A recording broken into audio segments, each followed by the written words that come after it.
welcome to this episode of Retro Rinks. On this episode, we're heading to the City of Angels to pay a visit to the fabulous Forum in Los Angeles. Now, this series will be about rinks I haven't been to, so this won't really be a review of what I like or don't like about these rinks, but rather some interesting facts and history of each one. If you're new to hockey, I'm sure you're going to learn something new about these old barns, and if you're not new to hockey, well, I hope this will be a little bit of a trip down memory lane. What I hope comes from this series are stories from fans telling their stories, their favorite memories, in the comments down below. I can't wait to read some of your memories of these buildings, and with that, let's get into it. Construction of the LA Forum began July 1st, 1966, and it opened on December 30th, 1967. It cost $16 million to build, and it's currently owned by the LA Clippers owner, Steve Ballmer. Its seating capacity was 16,005. It's now called the Kia Forum and is still in use to this day. The Forum went by a few different names over its 55-year history. LA Kings fans know it as the Forum or the Great Western Forum. Just the mention of this name conjures up memories of the Kings in the early days in those bright yellow-purple crown jerseys, and of course the arrival of the game's greatest player, Wayne Gretzky, as he would play 8 NHL seasons inside this building. When the NHL expanded in 1967 to add a team in Los Angeles, a Canadian entrepreneur, Jack Cook, was hoping the Kings would play at the Los Angeles Memorial Coliseum. But after the negotiations left Cook frustrated, he decided to just build his own arena. And because of this timeline, Cook's new arena wouldn't be finished in time for the start of the Kings' inaugural NHL season. So the Kings actually played the first few months out of the Long Beach Arena in the city of Long Beach. Built on the site of a former golf course, the Los Angeles architect Charles Luckman was trying to evoke a feeling of a Roman forum in its design. But when the fabulous Forum was finished, the Kings would play their first game on December 30th, 1967 against the Flyers in a 2-0 loss. Back when it was constructed, the Forum was unusual in its design.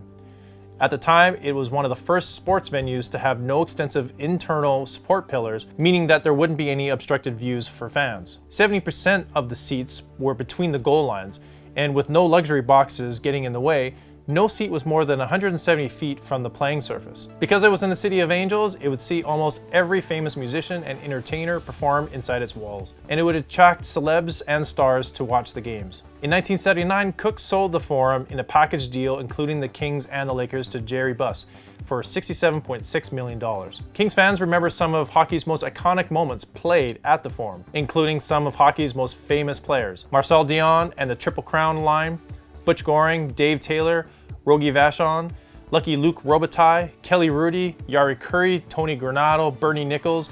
There was a long list of great players who played for the Kings during this era, and tons of memories, including the 3 hat trick in a single playoff game against the Flames. And of course, you can't mention history and the Forum without talking about the Miracle on Manchester. The Kings would pull off the biggest comeback in NHL playoff history when they met the Oilers in the Stanley Cup playoffs on April 10th, 1982. Now, the Kings were down 5-0 at the Forum against the high-flying Oilers going into the third period. The Kings would score 5 straight goals in the third, the last one coming with only 5 seconds left in the game to force overtime. Darrell Evans would score the eventual overtime winner as the Kings stunned the Oilers to win the game. And in fact, the Kings would eventually beat the Oilers to advance to the next round. Of course, the arrival of the sport's biggest player would definitely define some of the greatest memories inside the Forum. Wayne Gretzky was dealt in the trade of the century to the Kings, and although he never led the team to a Stanley Cup championship, the Great One still gave Kings fans incredible memories. In 1993, Gretzky did lead the Kings to their first Stanley Cup Finals appearance, losing out to the Canadiens in 5 games. He capped off his career in Los Angeles when, on March 23, 1994, Gretzky scored goal number 802, surpassing the great Gordie Howe to take over the all-time scoring record. The Kings would play 32 years in the Forum. But as sports and entertainment advanced and the need for more revenue-generating amenities such as luxury boxes, etc. increased, the Kings and the Lakers were looking to move from the aging Forum. Final regular season game that was played at the Forum was on April 18th, 1999,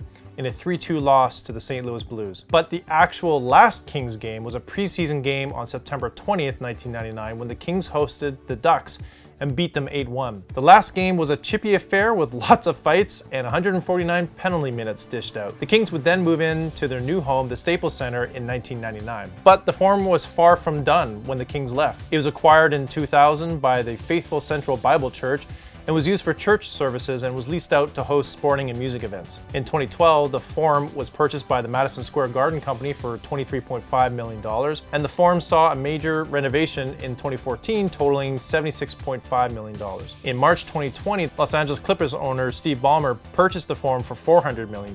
Now, on September 24, 2014, it was listed on the National Register of Historic Places, which is the U.S. federal government's official list of sites deemed worthy of preservation for their historical significance. Most, if not all, older NHL facilities fail to be saved and ultimately get demolished. This means the Forum will hopefully be saved for many years to come. All right, Kings fans, now it's your time to share your stories of that old building. Even if it's not hockey related, leave me comments down below of your favorite memories of that fabulous Forum. If you're on social, follow me at _theRinks on Instagram, Twitter, and TikTok, and tag me in a photo or story. I'd love to hear what it was like seeing a game in that old barn. Stay tuned to this channel as I visit more old NHL arenas on Retro Rinks around the league. Thanks for watching, everybody.